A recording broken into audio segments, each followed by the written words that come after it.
respiratoria, un complemento a lo que hemos ayer comentado de la insuficiencia respiratoria. El tema de hoy día es la forma más grave de insuficiencia respiratoria que se llama síndrome de distrés respiratorio agudo. El síndrome de distrés respiratorio agudo es una forma de edema pulmonar, pero que no está producido por falla cardíaca. No, es un edema pulmonar no cardiogénico, que se produce porque existe un aumento de la permeabilidad tanto de la membrana alveolar como capilar. Hay un aumento de la permeabilidad del epitelio alveolar como capilar y que va a dar origen a un cuadro de insuficiencia respiratoria aguda severa. Se caracteriza en su definición porque hay infiltrados pulmonares bilaterales que tienen una evolución menor a 7 días. Puede haber infiltrados pulmonares bilaterales en un paciente que tiene neumoconiosis, secuela de tuberculosis, con fibrosis y un pulmón completamente dañado. Eso no se llama distrés respiratorio. La evolución, para decir yo distrés respiratorio, la evolución de los infiltrados de la insuficiencia respiratoria aguda tiene que ser menor a 7 días. Y además no tiene que haber datos de insuficiencia cardíaca izquierda ni sobrecarga hídrica. O sea, la presión en la arteria capilar pulmonar debe ser menos de 18 milímetros de mercurio. Al haber este edema pulmonar, una característica, un cambio importante de la mecánica respiratoria es que hay una disminución de la distensibilidad pulmonar. La distensibilidad pulmonar es la capacidad del tejido pulmonar de modificarse fácilmente por la entrada del aire. Es como una liga que ustedes pueden estirar fácilmente y cambiar su forma y alargarla. La distensibilidad pulmonar se refiere a la capacidad pulmonar para deformarse, permitiendo la entrada de aire, porque el tejido pulmonar es un tejido pulmonar elástico. Pero cuando hay una disminución de la distensibilidad pulmonar, en vez de ser como un simple guante que puede estirarse fácilmente, el tejido se convierte en un tejido duro. Es como si fuera un neumático. A un neumático ustedes no lo pueden estirar. Le van a meter aire, sí, pero le van a meter aire con una gran presión de una compresora de aire. Mientras que a un guante quirúrgico ustedes pueden estirarlo fácilmente e introducir aire. Entonces, la distensibilidad es un concepto mecánico por el cual el pulmón, al ser un tejido elástico, fácilmente se distiende y permite la entrada de aire. En el distrés respiratorio, esta distensibilidad está completamente disminuida. Puede haber causas pulmonares como extrapulmonares del distrés respiratorio. El distrés respiratorio ha evolucionado en muchos años. La primera definición del distrés respiratorio apareció en 1967 durante la guerra de Vietnam, donde obviamente los soldados que estaban en shock, que recibían politransfusiones o que tenían lesiones pulmonares traumáticas por traumatismo de tórax, presentaban esas lesiones graves y días posteriores empezaba una insuficiencia respiratoria aguda. Y obviamente ahí empezó a sospecharse la relación entre una catástrofe, una lesión severa sistémica y el desarrollo posterior de la insuficiencia respiratoria. Se lo llamaba pulmón de Danaj porque en esa aldea de Danaj aparecieron los soldados más dañados. Pero esa definición ha ido cambiando en forma progresiva, hasta que apareció el 2021 la definición de Berlín, un consenso donde indican que para yo hablar de distrés respiratorio, tiene que aparecer una insuficiencia respiratoria aguda en la primera semana del inicio de un insulto clínico grave, sistémico o a nivel pulmonar. Y después de SIN se inician los síntomas respiratorios. Inicialmente en la radiografía se usaba solamente para la definición los criterios de radiografía de tórax. Tenía que haber opacidades bilaterales, difusas, infiltrados acinares o intersticiales difusos que no estaban explicados por la presencia de derrame, atelectasia, nódulos o masa. Entonces son lesiones que aparecen en el parénquima pulmonar. El origen del edema que causa la insuficiencia respiratoria es producido por el aumento de la permeabilidad de la membrana capilar y tiene que haber ausencia de evidencia clínica de falla cardíaca o de sobrecarga hídrica. Por lo tanto, un estudio como la ecocardiografía juega un papel importante en el diagnóstico porque nos va a permitir descartar un problema cardíaco o una sobrecarga hídrica. Y obviamente para definir el grado de daño pulmonar agudo se usa la gasometría y los datos y un parámetro de oxigenación que es la PAFI. Ayer vimos que normalmente la PAFI en condiciones normales suele ser mayor de 300. Entonces, en la definición de Berlín decían que cuando la PAFI ha disminuido entre 200 y 300, se dice un distrés leve. Moderado cuando está entre 100 y 200. Y grave, severo, grave cuando es menos de 100. Pero en esta definición se indicaba que había necesidad de que el paciente esté con PIP o un CPAP de por lo menos 5 centímetros. Eso implicaba que yo podía definir distrés respiratorio solamente cuando el paciente estuviera intubado, porque en condiciones normales no puedo poner PIP o CPAP a una persona que no le pongo tubo. De ahí obviamente que empezaron a aparecer cambios en la definición del distrés respiratorio. Desde una reunión de consenso el 94, pasando por la definición de Berlín el 2012, hasta una última definición en 2016, que tienen ciertos cambios, que comparten muchas similitudes, porque inicio agudo, inicio en la definición de Berlín de una semana, con síntomas respiratorios nuevos o que empeoran, aquí también es lo mismo, que inicia el cuadro de insuficiencia respiratoria en una semana. Las imágenes de tórax solamente se usaban en la primera definición. En la definición de Berlín indica opacidades bilaterales acinares, que no se explica porque hay derrame o colapso. Y se puede usar tanto la radiografía como la tomografía para encontrar estas opacidades. En la definición del 2016 también hablan de opacidades bilaterales, también el mismo concepto. Pero aquí es importante que incorporan que la ecografía pulmonar puede usarse si no puedo hacer radiografía o no puedo hacer tomografía o no puedo trasladar al paciente porque está muy grave. Entonces, haciendo una ecografía pulmonar, yo puedo determinar la presencia de estas opacidades, puedo determinar la presencia de líneas B a nivel pulmonar que me van a permitir definir. El origen del edema es múltiple, pero lo que debe descartarse es que no exista edema de origen cardiogénico. Y en las tres definiciones comparten el mismo concepto, que no se explique por insuficiencia cardíaca o sobrecarga de líquidos.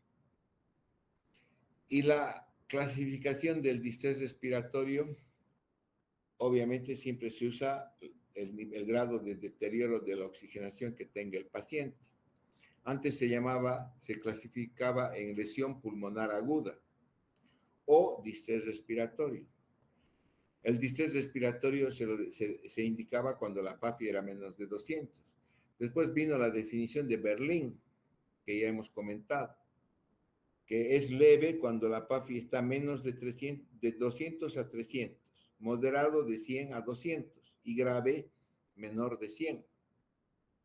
Cuando una PAFI, este índice de oxigenación es menor de 100. Pero por lo menos debería tener 5 centímetros de PIB que se instala a través de una ventilación mecánica. Indudablemente debería yo, o sea, esta definición de Berlín me limita a que yo tengo que diagnosticar distrés respiratorio solo cuando el paciente está con ventilación mecánica, lo que obviamente trastorna en lugares donde no hay una disponibilidad masiva de ventiladores. Y ahí vino la definición del 2016, donde indica que yo puedo usar la saturación periférica de oxígeno en vez de la presión arterial de oxígeno sobre la FiO2 y definir distrés respiratorio cuando esta relación saturación periférica de oxígeno sobre la FiO2 es menor de 315. Y aquí no necesito que el paciente esté intubado y no necesito que esté recibiendo PIP. Entonces, esta definición, en circunstancias de recursos limitados, permite usar la saturación periférica de oxígeno para definir el distrés respiratorio. ¿Qué es una lesión pulmonar? Es una lesión pulmonar que se origina por una causa pulmonar o extrapulmonar, pero al final produce una lesión pulmonar inflamatoria, difusa, aguda, producida por un factor de riesgo predisponente, que puede estar originado a nivel del pulmón o fuera del pulmón, y que se caracteriza por un aumento de la permeabilidad tanto vascular, del endotelio vascular, como del epitelio pulmonar, con presencia de edema pulmonar y atelectasias dependientes en las zonas de gravedad, en las zonas posteriores del pulmón. Es otra característica importante esto, porque cuando existe edema pulmonar, por el peso del pulmón, las zonas posteriores del pulmón empiezan a atelectasiarse, empiezan a comprimirse por el peso de un pulmón edematoso.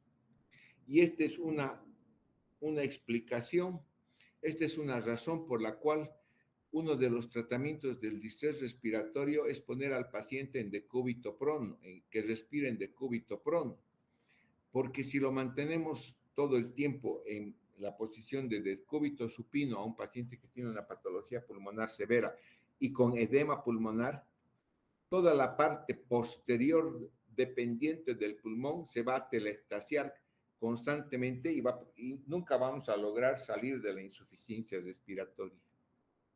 Entonces es importante recordar que esta atelectasia, esta compresión del pulmón, puede no producirse por la lesión pulmonar, sino se produce porque el peso del pulmón enfermo, edematoso, comprime las zonas dependientes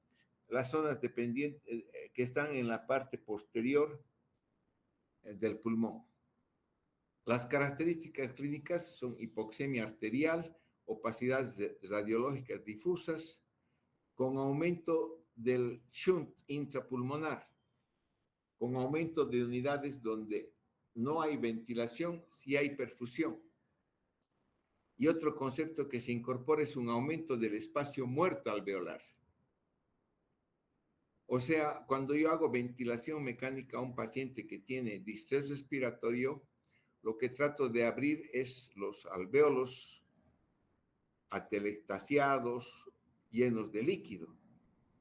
Pero va a haber ciertos alvéolos, porque el distrés respiratorio es una enfermedad heterogénea, es una enfermedad que es una afección del pulmón cuya lesión no es homogénea a todo lo largo y lo ancho del pulmón. Hay zonas del pulmón que están relativamente sanas. Y ahí viene el concepto de lo que se llama el baby lung. O sea, el pulmón se convierte en un pulmón. Las zonas sanas del pulmón son tan pequeñas que se lo llama baby lung. Entonces, estas zonas de pulmón pequeñas, normales, por la administración de presión positiva por el ventilador, van a empezar a sobredistenderse, van a empezar a sobreinflarse. O sea, en el intento yo de mejorar al paciente administrándole ventilación a presión positiva para abrir los alvéolos colapsados, para abrir los alvéolos llenos de exudado, voy a distender zonas del pulmón que están relativamente sanas, normales. Y este aumento del espacio muerto alveolar es otro concepto importante porque también va a influir en la evolución de la enfermedad. Y obviamente hemos hablado que cuando hay alvéolos colapsados llenos de líquido, hay una disminución de la distensibilidad pulmonar, de la elasticidad pulmonar. El pulmón se hace duro. Y para que un pulmón duro sea capaz de recibir aire, para que permita la entrada de aire, el paciente tiene que hacer un gran esfuerzo respiratorio. Y obviamente no logra y quizás inicialmente hacer eso, pero rápidamente se cansa y termina con un deterioro mayor. Por lo tanto, cuando hay una disminución de la distensidad pulmonar importante, esos pacientes tienen que ser admitidos a terapia. Patológicamente hay edema intraalveolar, inflamación, formación de membranas hialinas y hemorragia alveolar.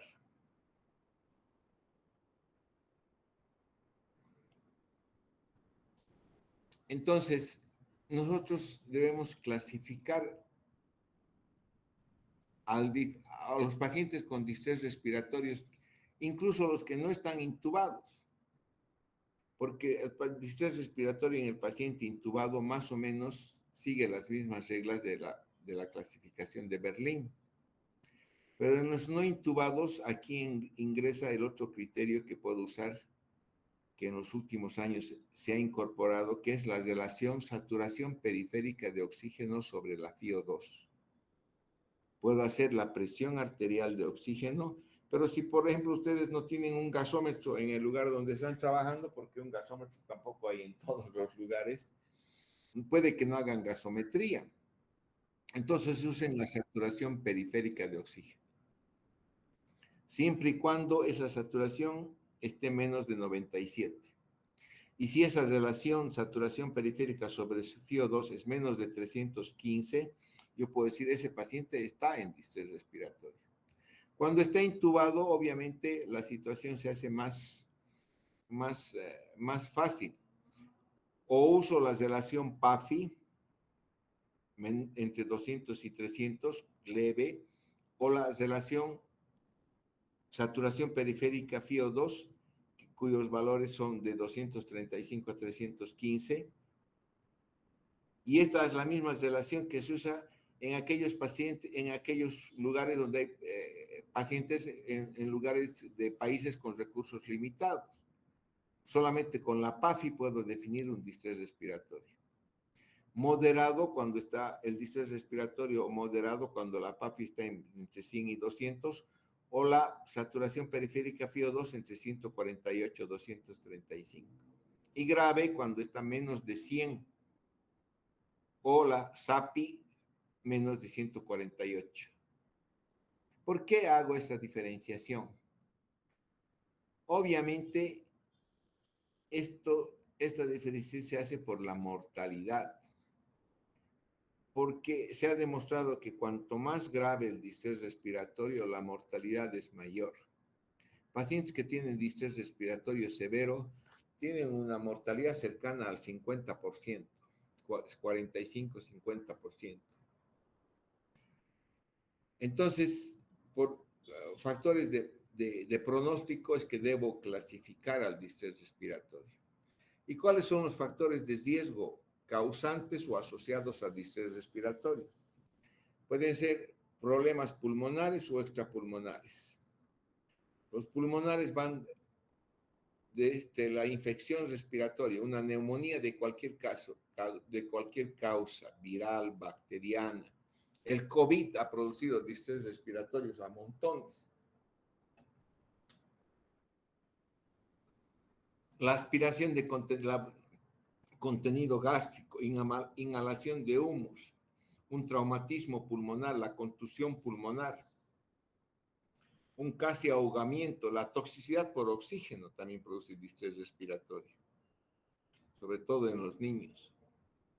Y es importante recordar causas extrapulmonares, donde inicialmente el pulmón está completamente sano, pero que por enfermedades severas extrapulmonares termina dañando el pulmón.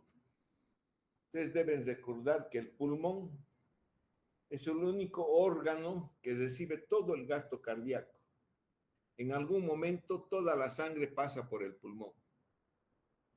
Al cerebro estamos recibiendo el 25% del gasto cardíaco, pero por el pulmón está pasando toda la sangre. Entonces, cualquier patología extrapulmonar que sea grave y que genere un proceso inflamatorio no controlado con generación de citoquinas, con generación de mediadores inflamatorios como la sepsis bacteriana, viral, parasitaria, estados de shock persistente, quemaduras, politraumatismo grave. El traumatismo craneal grave también produce un proceso inflamatorio con generación y descarga masiva de citoquinas. Una pancreatitis aguda severa, un tipo que se fractura el fémur y tiene embolia grasa, una mujer que tiene embolia de líquido amniótico,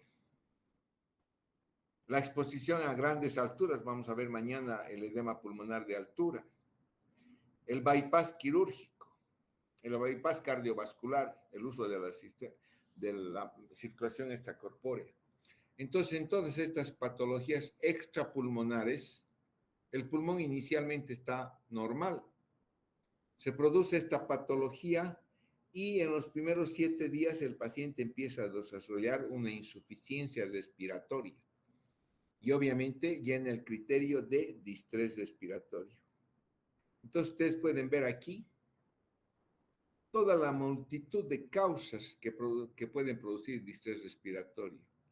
Sepsis, por hongos, por COVID, bacterias, neumonías, en inmunocomprometidos, estados de shock, broncoaspiración, traumatismo, sobre todo el traumatismo torácico, las transfusiones masivas, las pancreatitis, las lesiones de isquemias de perfusión, las quemaduras, sobredosis de drogas, casi ahogamiento, enfermedades pulmonares como la vasculitis. Es un montón de patologías que tienen diferente etiología, pero convergen hacia un camino común, cuál es la lesión del endotelio capilar y el epitelio alveolar.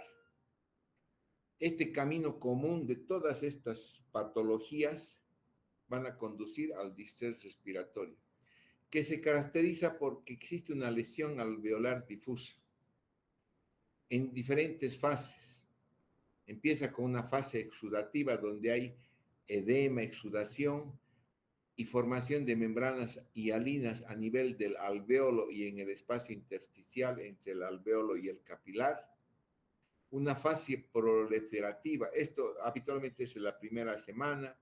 La fase proliferativa es en la segunda semana, donde empieza, si la lesión no ha sido controlada, empieza a producirse una fibrosis, la organización de todo ese tejido, con hiperplasia del epitelio del revestimiento, sobre todo hay de los neumocitos tipo 2, y se inicia un proceso de fibrosis intersticial. Y después de la tercera, cuarta semana, si el paciente no se ha sanado o no ha recuperado o no ha fallecido, empieza la fase fibrótica después de la tercera, cuarta semana. una fibrosis intersticial difusa con depósito de colágeno, transformación de los fibroblastos en miofibroblastos, alteraciones vasculares. Entonces, el aumento de la permeabilidad de la membrana del epitelio alveolar y del endotelio capilar, porque se lesionan los dos lados de la membrana alveolo-capilar, va a producir la extravasación de un plasma rico en proteínas, que va a producir edema a nivel del intersticio pulmonar y que puede inundar los alveolos. La circulación masiva de mediadores inflamatorios de citoquinas a nivel de los capilares pulmonares va a producir el reclutamiento, la agregación y la activación de todas estas células, el neutrófilo, las plaquetas, los macrófagos, la activación de las células endoteliales. Y cuando se activan todas estas células inflamatorias, se empiezan a generar un montón de mediadores inflamatorios, las citoquinas, interleuquinas, especies activas de oxígeno, factor activador de plaquetas, el factor de necrosis tumoral. Se activa el complemento, se activa la cascada de la coagulación.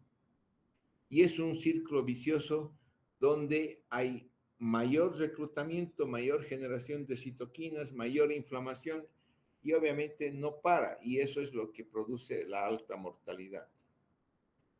Debemos recordar cómo es un alveolo normal.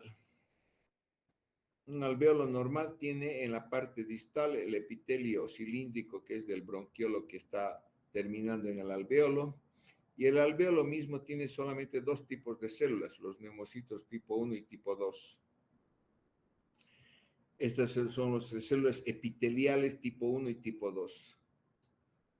Obviamente los neumocitos de tipo 2 son las más escasas, que son las que van a producir lo que se llama una sustancia surfactante que rodea el epitelio alveolar. Hay un intersticio, un espacio intersticial donde se acumula una determinada cantidad de líquido, que sale obviamente de los capilares pulmonares a pesar de que existe una presión hidrostática normal.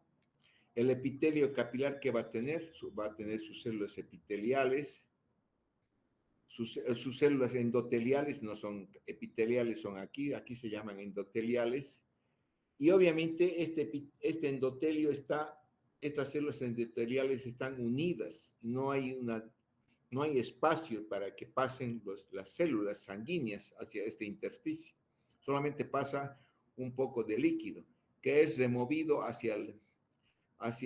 del espacio microvascular, es removido hacia el espacio peribroncovascular y de ahí es drenado por los linfáticos. Y se mantiene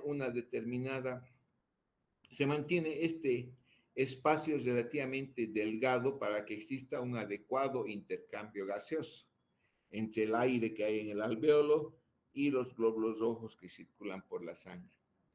Sin embargo, cuando hay un distrés respiratorio, esto es lo que acabamos de ver, un alveolo normal.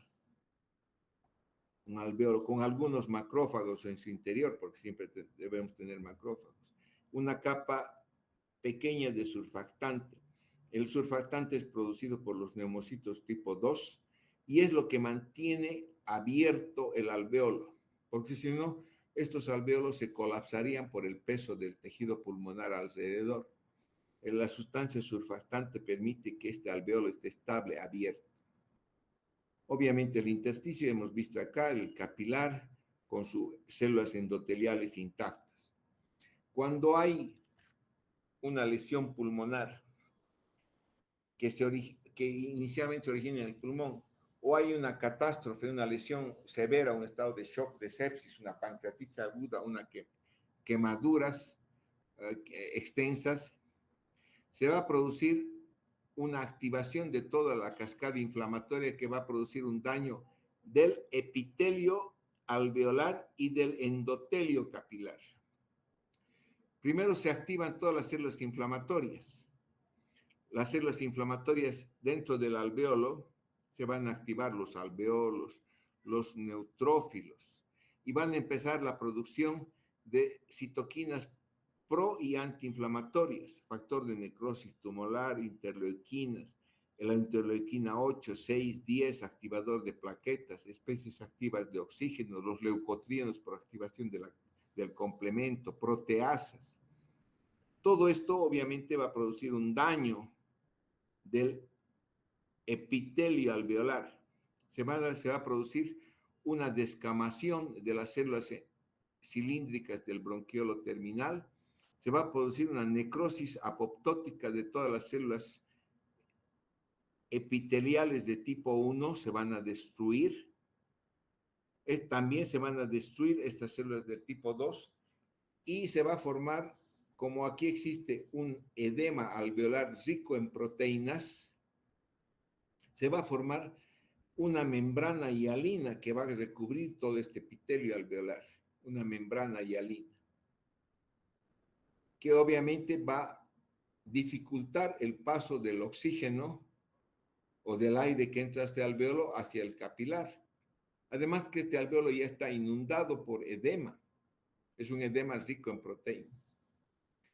Y en el capilar se produce un daño del endotelio capilar.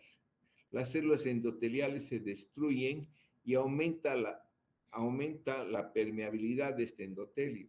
Empiezan a separarse las células endoteliales. Hay un reclutamiento, hay una diapédesis de las células inflamatorias, sobre todo de los neutrófilos, que pasan desde el capilar hacia el intersticio. Y en el intersticio también se empiezan a activar, produciendo todas las citoquinas, proteasas. Y es importante recordar que en condiciones normales, en el intersticio hay algunos fibroblastos, pero estos fibroblastos, por la presencia de todas estas citoquinas inflamatorias, en un distrés respiratorio van a empezar a producir colágeno. Y es el motivo por el cual vamos a terminar haciendo en algunos pacientes una fibrosis pulmonar. Pero en la fase aguda ustedes pueden ver claramente que primero a este alveolo puede que no le llegue aire. Este alveolo puede que esté colapsado porque no hay surfactante y membrana hialina. O si entra aire a este alveolo, hay una distancia mayor para la difusión del oxígeno. Hemos visto ayer y claramente hemos indicado que el oxígeno no es fácilmente soluble. O sea, hay una distancia, tiene que atravesar la membrana hialina, tiene que atravesar este intersticio engrosado, ensanchado para poder recién llegar a los capilares. Por lo tanto, hay un deterioro de la oxigenación. Hay una activación de las plaquetas con formación de microtrombos acá. Y la diferencia importante de esto es entre el edema pulmonar cardiogénico y el distrés respiratorio, o sea, edema pulmonar no cardiogénico, es que en el cardiogénico lo que está aumentado es la presión hidrostática en el capilar. Al aumentar la presión hidrostática, aumenta el pasaje de líquido hacia el intersticio. Aquí se engruesa también. Este es un edema pulmonar cardiogénico.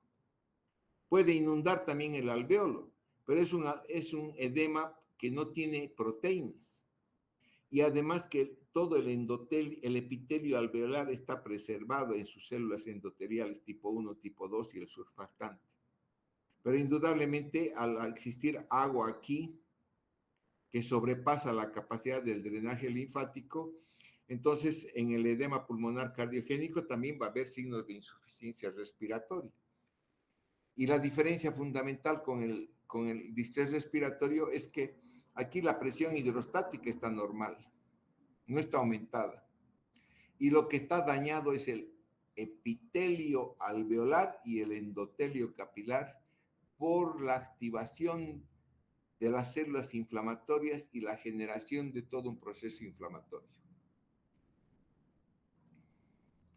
Entonces se produce un colapso alveolar que va a dar origen a la disminución de la capacidad residual funcional, una disminución de la elasticidad de la distensibilidad pulmonar. el pulmón se hace duro. Para yo estirar un neumático, puede que no ni logre estirar porque no tengo la fuerza necesaria, pero un guante sí puedo estirarlo. Eso es la distensibilidad equivalente a la elasticidad. Este colapso alveolar va a producir cortocircuitos intrapulmonares patológicos donde va a haber muchas unidades donde no hay ventilación, pero sí hay perfusión y la relación es cero, causante de la insuficiencia respiratoria con aumento importante del trabajo respiratorio. El paciente trata de hacer el mayor esfuerzo posible para meter aire a un pulmón completamente duro. Pero además se va a producir una hipertensión arterial pulmonar por la trombosis la formación de trombos en los capilares. Se ha demostrado que el COVID, por ejemplo, que es una de las causantes más importantes en los últimos tiempos de distrés respiratorio, era un estado procoagulante con trombosis microvascular a nivel pulmonar.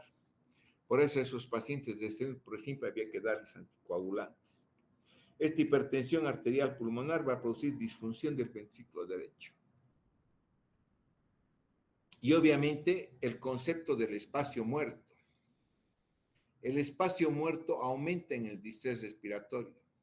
Y cuanto más espacio muerto tenga, mayor compromiso pulmonar voy a tener. Porque no solamente es conectarle a un ventilador y empezar a insuflar, a meter aire en volúmenes grandes. Si hago eso, es posible que esos volúmenes grandes de aire que estén introduciendo con el ventilador, que es como un inflador, lo único que voy a hacer va a ser sobredistender esas pequeñas porciones de pulmón, esos pequeños alvéolos que han quedado todavía normales. Al sobredistenderlos, los voy a dañar. Y cuanto más espacio muerto haya en distrés respiratorio, el pronóstico es mayor. La fórmula de calcular el espacio muerto es esta: medir la presión arterial de oxígeno, medir del CO2 menos el CO2 exhalado sobre la presión arterial de CO2. Las fases clínicas del distrés respiratorio. Inicialmente el examen físico puede ser normal y solamente tener algo de signos de dificultad, de insuficiencia respiratoria. Cuando va pasando los días y la enfermedad, cuando pasa por lo menos 48, 72 horas de una enfermedad causante de este problema, empieza el paciente con hipoxemia e hipocapnia, empieza a hiperventilar, empieza a aumentar el trabajo respiratorio y empiezan a aparecer anormalidades en la radiografía de tórax. Cuando se instala la insuficiencia respiratoria como tal, hay taquipnea, disnea, crépitos pulmonares bilaterales, un aumento marcado del trabajo respiratorio, taquipnea, aleteo nasal, retracción supraesternal intercostal. La hipoxemia puede ya tener hipo o ya normocapnia. La normocapnia es un signo malo, porque significa que el paciente ya se está cansando. Voy a encontrar infiltrados radiológicos difusos y la ecografía pulmonar en los últimos años, la ecografía pulmonar que me permite hacer un examen rápido en la cama del paciente, me va a permitir la detección de las líneas B o consolidación pulmonar. La ecografía pulmonar actualmente, la ecografía en el lugar donde está el paciente, point of care se llama. O sea, puedo hacer ecografía en el lugar donde está el paciente sin tener que trasladarlo ni a radiografía ni a tomografía.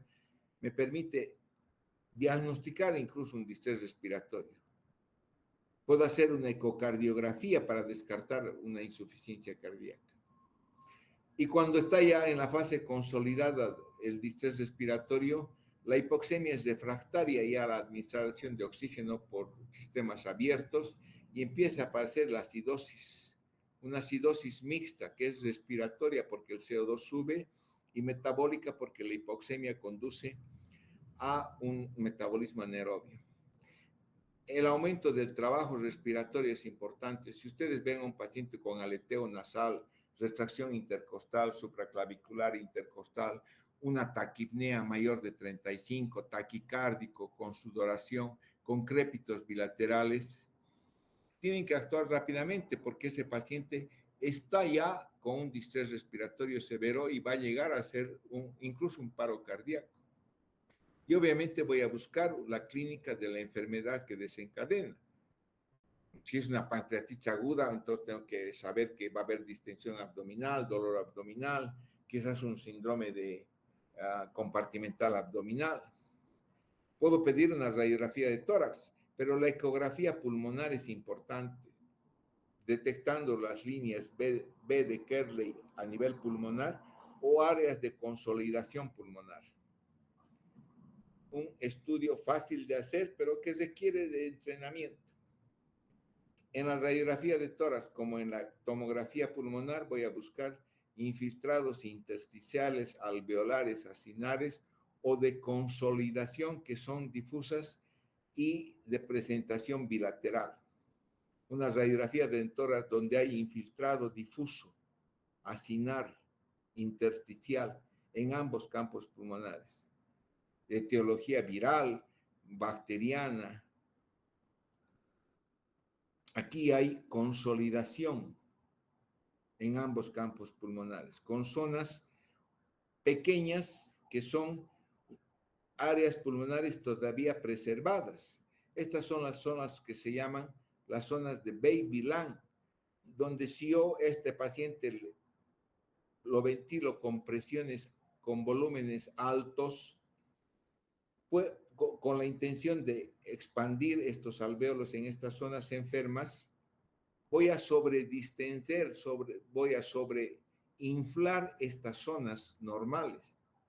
Y en estas zonas normales, al sobreinflarlas, voy a producirles daño pulmonar o voy a aumentar el espacio muerto porque estas zonas se van a sobredistender. A diferencia de lo que es un edema pulmonar, en estas radiografías, por ejemplo, el área cardíaca se la ve relativamente normal. Mientras que cuando yo tengo cardiomegalia y los infiltrados del edema pulmonar de origen cardiogénico suelen ser perihiliares, respetando toda la periferia del pulmón. Este es un típico edema pulmonar de origen cardiogénico.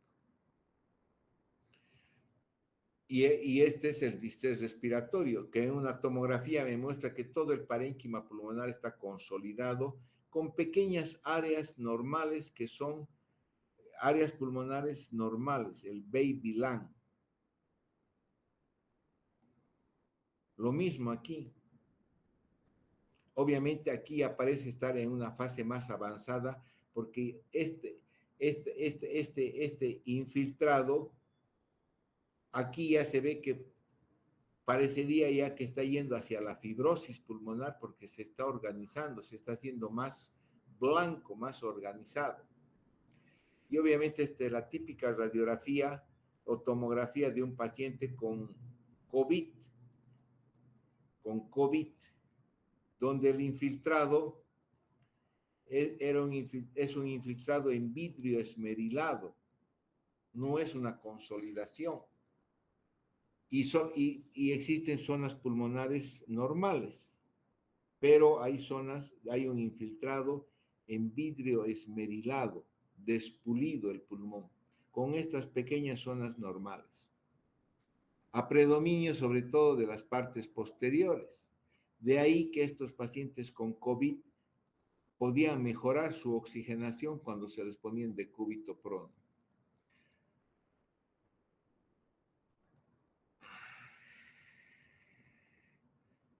Entonces, la gasometría, que es el estudio importante para diagnosticar un distrés respiratorio, en un inicio puede mostrar una hipoxemia leve con hipocapnia, o sea, una alcalosis respiratoria, pero ya el gradiente alveolar arterial está aumentado, está disminuido la PAFI, la relación PO2-FiO2. Y cuando la hipoxemia, cuando el cuadro avanza y hay una hipoxemia severa, hipercapnia y se produce una acidosis mixta.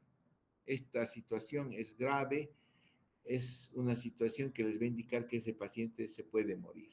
Y la hipoxemia no responde o responde poco a la administración de oxígeno con sistemas abiertos. Estos pacientes, aunque le pongan una máscara con alto flujo, no va a oxigenar. Lo que necesita es el uso de ventiladores que abran los alvéolos. Tengo que demostrar que la presión, que hay una, si hago cateterismo cardíaco, voy a demostrar que hay un aumento de la presión de la arteria pulmonar, pero la presión capilar pulmonar en cuña está normal, menos de 18. Ese es un criterio de que el edema, de ese edema pulmonar es de origen pulmonar y no cardíaco. La ecocardiografía me va a permitir ver las presiones de la arteria pulmonar y la función del ventrículo derecho. Y la ecografía pulmonar, que es importante para diagnosticar lo que ya hemos indicado. Con la gasometría voy a poder clasificar el distrés respiratorio que hemos indicado. ¿Qué es lo que voy a hacer como tratamiento? Lo mejor que puedo hacer es un control precoz y adecuado de una enfermedad sistémica desencadenante. Si yo viene un paciente con neumonía y le doy un esquema antibiótico adecuado, voy a detener la evolución de la neumonía. O si viene un paciente en un estado de shock por hipovolemia y controlo el estado de shock, administrando líquidos vasopresores, voy a evitar que se produzca ese estado ese estado inflamatorio no controlado. O sea, debo tratar de controlar la causa desencadenante. Y debo manejar la insuficiencia respiratoria para corregir la hipoxemia. Con oxigenoterapia a alto flujo hasta que pueda intubar y asistir en una unidad de terapia intensiva, máscara con reservorio con alta PO2 o puntas nasales de alto flujo 30 a 60 litros. O hacer ventilación no invasiva que me permita administrar PIP. O por último, la ventilación, asistencia ventilatoria invasiva en áreas de terapia intensiva usando PIP. Con criterios de programación de la máquina para proteger al pulmón. Porque no puedo manejar un ventilador sin pensar en proteger el pulmón y el diafragma. Porque ese mismo ventilador, si le doy mucho volumen, mucha presión, va a dañar a ese resto de pulmón sano, va a dañar incluso al pulmón enfermo. Y debo pensar en hacer ventilación en posición prona. Esto ha demostrado que mejora la oxigenación y mejora la distribución de la relación ventilación-perfusión, porque el pulmón enfermo se pone pesado, poco distensible, y empieza a comprimir cuando el paciente está en posición supina, empieza a comprimir, a apretar todo ese pulmón en la parte posterior. Y obviamente eso genera una mayor insuficiencia respiratoria porque se atelectasia todo ese pulmón. Por eso la ventilación prona ha demostrado que es muy útil en el manejo de la hipoxemia. Y debo dejar que suba el CO2, hacer una ventilación permisiva. Permitir que el CO2 pueda incluso subir a 50 siempre y cuando el pH no baje por debajo de 730. Esta hipercapnia permisiva me permite manejar pocos volúmenes para proteger al pulmón. Y ayer me preguntaban, ¿qué es el PIP? El PIP es la presión positiva al final de la expiración. La finalidad es abrir los alvéolos colapsados para aumentar la capacidad residual funcional, mantener aireados los alvéolos. Reclutar, abrir los alvéolos colapsados significa reclutar alvéolos para aumentar la superficie de intercambio gaseoso y disminuir el shunt intrapulmonar. Pero como es una presión positiva, es como dejar insuflado un globo ahí adentro. Los alvéolos se quedan insuflados a un nivel de PIP que puede ser 8 centímetros, 10, 12. 14, 20 centímetros. Pero esa presión positiva dentro de los alvéolos aumenta la presión intratorácica, porque obviamente esa presión no se instala a un alvéolo, se instala a todo el pulmón. Entonces, al aumentar la presión intratorácica, disminuye el retorno venoso, el gasto cardíaco y puede disminuir el transporte de oxígeno. O sea, tengo que equilibrar la cantidad de PIP que voy a instalar con que no produzca una alteración hemodinámica y una disminución del transporte de oxígeno. Al usar presión positiva, hay un aumento de la presión de las vías aéreas y puede dañar pulmones, zonas de pulmón sano y producir lo que es barotrauma. Sin embargo, es preferible intubar a aquellos pacientes que están con una insuficiencia respiratoria antes que te generen en acidosis respiratoria, entren en paro cardíaco. Sobre todo cuando tienen una hipoxemia severa aguda. Ustedes pueden decir, hay un paciente que en el alto que está vendiendo dulces y está con una PO2 de 45. Sí, es cierto. Pero eso son hipoxemias crónicas. Y ese paciente, esa persona que está vendiendo dulces en el alto, ha tenido tiempo de generar mecanismos compensatorios a esa hipoxemia crónica. Pero la hipoxemia severa aguda es algo que puede matar a las personas. Cuando se asocia con hipercapnia y acidosis respiratoria, pH menos de 720, hay que intubar. Cuando existe taquipnea persistente mayor de 35, con ya fatiga de los músculos respiratorios, el uso de los músculos respiratorios, les digo, es el aleteo nasal, es reflejado, el uso de los músculos del cuello que van a, el esternocleidomastoideo que va a tratar de levantar la pared torácica y va a producir tiraje supraesternal, supraclavicular. Pero obviamente esos se van a fatigar y ya no van a ser suficientes. Y peor todavía, cuando se fatiga el diafragma, se produce lo que se llama la respiración paradojal. En condiciones normales, cuando yo inspiro, mi diafragma baja hacia el abdomen y mi abdomen se distiende un poco, se infla. Cuando el diafragma se ha agotado, se ha cansado, el diafragma es como una tela floja que ya no baja hacia el abdomen, sino se sube hacia el tórax y más bien impide que entre aire. Y eso se llama respiración paradojal. Cuando un paciente tiene respiración paradojal, es un paciente tan grave que prontamente va a ser paro cardíaco. Cuando ya se produce alteración de la conciencia con un nivel de Glasgow menos de 8, cuando no puede proteger su vía aérea o con estados de shock persistente, es mejor intubar a esos pacientes a tener que esperar a que hagan paro cardíaco. Además del manejo de la insuficiencia respiratoria, tengo que manejar al paciente en su oxigenación tisular adecuado, con un manejo hemodinámico adecuado para mantener la perfusión tisular.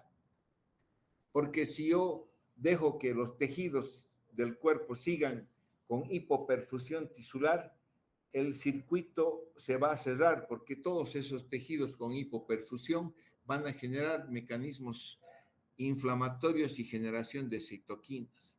Debo mantener una volemia normal, evitando la sobrehidratación, porque si sobrehidrato y doy muchas horas a esos pacientes, el edema pulmonar va a aumentar. El balance hídrico debe ser neutro o negativo. Debo mantener un adecuado gasto cardíaco para mantener un transporte de oxígeno adecuado y una perfusión tisular adecuada. Obviamente, corregir si el paciente tiene hipovolemia sin llegar a la sobrehidratación y usar vasopresores inotrópicos. Mantener una adecuada concentración de hemoglobina para mantener un contenido arterial de oxígeno adecuado y mantener una perfusión tisular adecuada. El DO2 es importante. Hacer transfusión de sangre cuando la hemoglobina es menos de 8 o el hematócrito menos de 15. Otros medicamentos que puedo usar son los corticoides. Esos artículos donde digan Los corticoides solamente deben usarse después de la segunda, tercera semana del distrés respiratorio, cuando está empezando la fibrosis. Sin embargo, en los últimos años se ha demostrado que usar corticoides a dosis bajas desde el inicio del distrés respiratorio es útil. Y eso se ha demostrado sobre todo en el manejo de los pacientes con COVID. Un paciente con COVID severo que requiere oxigenoterapia, flujo alto o ventilación, debe recibir una dosis de dexametasona baja, a dosis baja, no a dosis alta, dosis baja, 8 a 12 miligramos por día, desde el inicio de la ventilación. Los vasodilatadores pulmonares para aliviar la hipertensión pulmonar, como la inhalación de óxido nítrico, análogos de inhibidores de la prostaglandina E1. El tratar las complicaciones, porque estos pacientes sobre todo se infectan a nivel pulmonar. Evitar la lesión pulmonar por la ventilación mecánica, una sedación, una relajación adecuada, prevención del tromboembolismo, de la hemorragia digestiva, apoyo nutricional. Estos pacientes pueden recuperar con un manejo adecuado sin secuelas y en un 33%, un tercio más o menos, van hacia desarrollar la fibrosis pulmonar. La fibrosis pulmonar que posteriormente le va a producir una alteración funcional de tipo restrictivo con anomalías del intercambio gaseoso e intolerancia al ejercicio. O sea, estos pacientes pueden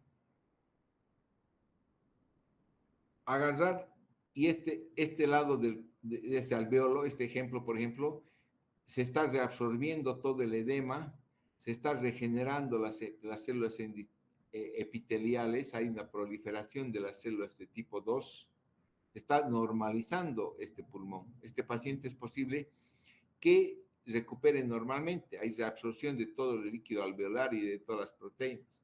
A diferencia de otros pacientes donde los fibroblastos se van a convertir en miofibroblastos, van a generar colágena, fibronectina, y se va a producir una fibrosis de esta pared. Entonces, este paciente va a ir progresivamente hacia la fibrosis pulmonar. Y posteriormente este paciente va a quedar con una enfermedad de tipo restrictiva, fibrótica, con hipoxemia constante e intolerancia al ejercicio. Esto obviamente sucede más o menos en un tercio de los pacientes con distrés respiratorio. La mortalidad alrededor del 50, 40, 50%, sobre todo en pacientes más de 65 años, cuando existe una hipoperfusión tisular permanente que no he logrado controlar y empieza a aparecer disfunción orgánica múltiple, falla renal, falla hepático, coagulopatía. La presencia de disfunción orgánica múltiple es una catástrofe que aumenta la mortalidad. Cuando el gradiente alveolar arterial es más de 350, cuando la PAFI es menor de 100, cuando ese pulmón está tan duro que su distensidad es menor de 30 centímetros por 100 ml. Cuando hay acidosis metabólica con pH bajo, déficit de exceso de bases, bicarbonato bajo. Y obviamente esos pacientes tienen inmunosupresión y sobre todo presentan infecciones sobreagregadas. Cuando a un distrés respiratorio empieza a aparecer una neumonía asociada a la ventilación por genes gram negativos u hongos, entonces la mortalidad aumenta. Tampoco el distrés respiratorio es tan frecuente. No vamos a ver todos los tiempos. El distrés respiratorio es como un rayo, raro, pero si aparece te puede matar. ¿Han entendido? Sí, doctor. Seguro. ¿Alguna pregunta? No, doctor. Sí, doctor, hemos entendido. Somos solamente 34, doctor, pero de los 234 hemos entendido 4. Y cuando pase el primer parcial de medicina me voy a sacar 48.